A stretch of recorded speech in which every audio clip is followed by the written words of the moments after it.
Oh, this one here is going to take a little bit longer, so I'm going to go ahead and get right into it. It's my last one. It's my last story of critical thinking. As I said, I like to know how a person thinks. If you were in a certain situation, what would you do? All right, because your decisions will affect you as well as others. What do you do? And as you see, I have a lot of items up here on the board, but in order to understand the items, I must read this first. Okay, this is the desert dilemma. Okay, the situation. About 10 o'clock in the morning in July, your small airplane has crashed in the Sonora Desert in northern Mexico. Both pilots are dead, and all that is left of the aircraft is a burnt-out shell. One of the passengers is injured. There was no radio in the airplane, but some of your fellow survivors think that you were about 100 kilometers off course when you crashed. Just before the crash, the pilot informed you and the other passengers that you were 120 kilometers south of a small mining camp. From experience, you know that daytime temperatures can reach 43 degrees Celsius and nighttime temperatures reach freezing. All the passengers and yourself are dressed in light clothes. The area is flat and arid as far as the eye can see. Now, that's the situation, okay? Now, of course, you can do this in groups or you do it alone, and you need to try and persuade the others in your group or yourself that your chosen items are more important for survival than theirs. Your group has to agree on a list of 7 items. So out of all these items that survived the crash, you can only take 7 with you. And that will either ensure your survival or your rescue. I've marked the 7 items that I would take, and I'm going to tell you why. Okay? And then if you choose something different, tell me why.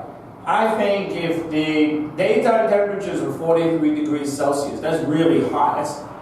That's almost scalding heat. I would take, of course, the parachute. And then during the day, I would get everybody under the parachute to protect us from the heat, from the sun.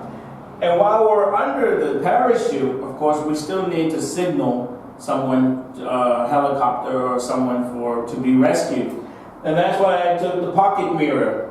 I would put the pocket mirror on top of the parachute, so while the sun is reflecting off of that, if a helicopter or airplane or anyone flies overhead, they should be able to see the sun reflecting off the mirror. So that's why I took these 2 items.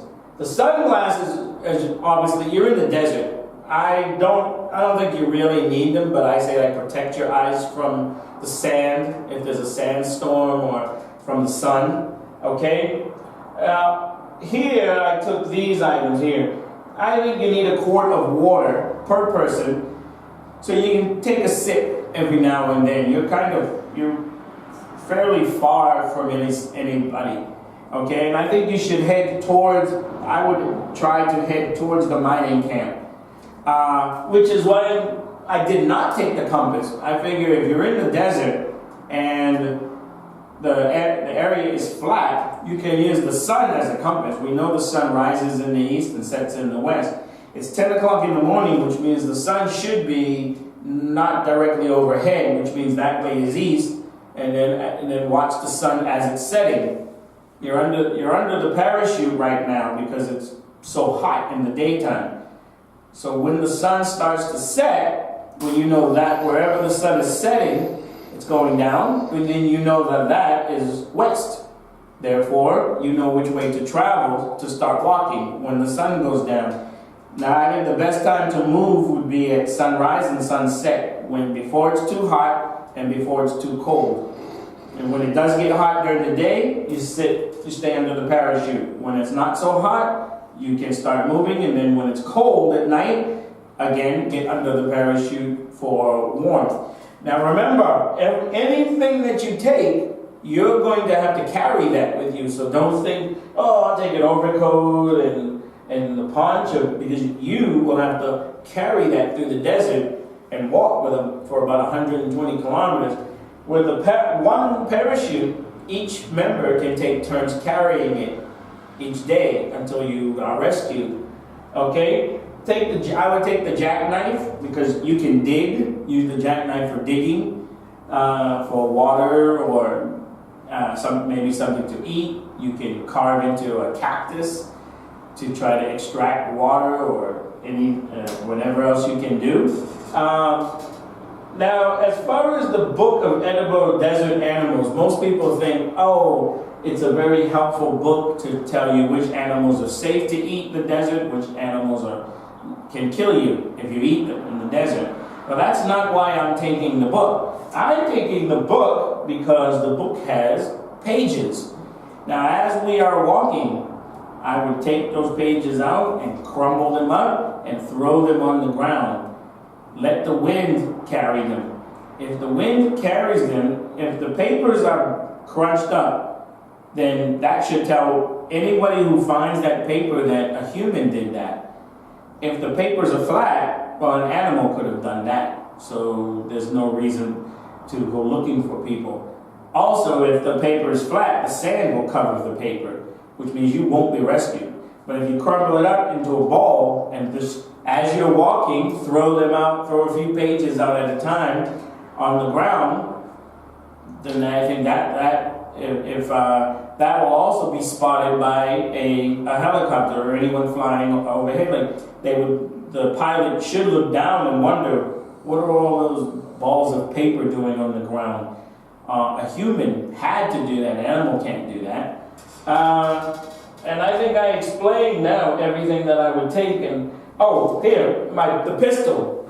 Now, I'm not taking the pistol because I like guns, or I'm taking the pistol because I want to shoot at dangerous animals in the desert.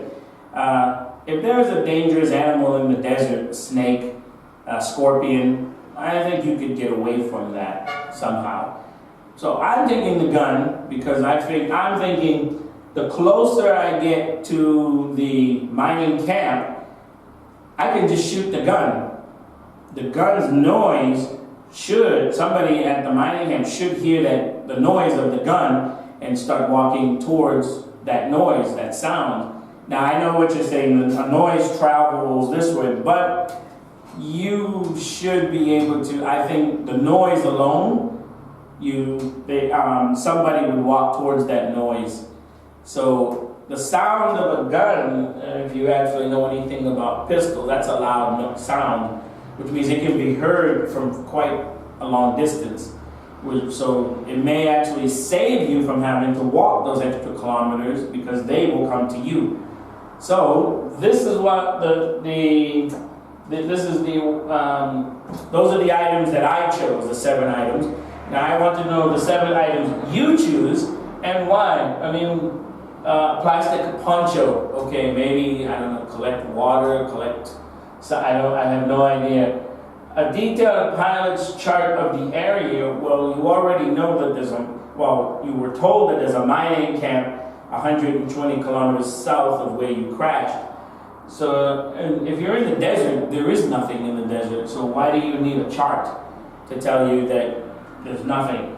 A compass, you can take the compass, but you can also use the sun as your compass. You don't really need it, or maybe you do need it. You don't want to, okay? An overcoat, that's only going to help you at night when it's freezing to sleep, not during the day when it's sweltering heat at 43 degrees. Vodka, but you do have to remember the vodka could come in handy, because remember, you have one of the passengers is injured, so you maybe need to sterilize but you don't know how they're injured. Do they have a broken bone? Is it a bad cut? So taking the vodka, you have to assume that they're cut, which means you need to sterilize the wound somehow, unless you just want to get drunk walking in the desert. An instrument to measure blood pressure. Well, I guess that depends on your profession. If you're a nurse, a doctor, maybe so. A bottle of 1,000 salt tablets.